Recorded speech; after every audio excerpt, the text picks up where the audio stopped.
नमस्ते। हजुरको नाम के हो? मुस्कान बाइबा। कति वर्षको हुनुभयो तपाईँ? म 7 वर्ष है। ठुलो भइसकेछ नि है दिदी? हजुर। नानी त सानी थिइन् नि हामीले लिँदाखेरि। अहिले त भयो 6-7 वर्ष भइसक्यो नानीले। 7 वर्ष? कुन स्कुलमा हो? होली गार्डन। होली गार्डन। महँगो स्कुलमा पढ्नु भएको छ? महँगो स्कुलमा पढ्नु भएको छैन? राम्रो स्कुलमा?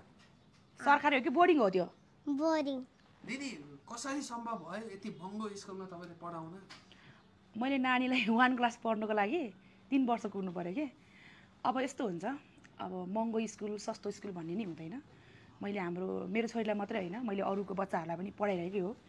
मैले मेरो मम्मी बितेपछि मेरो 2टा बहिनी, मेरो एउटा भाइ, म बोर्डिङ पढेको छैन। सायद मेरो अध्ययन धेरै भइदिएको म कहाँ पुग्नु सक्थ्यो होला।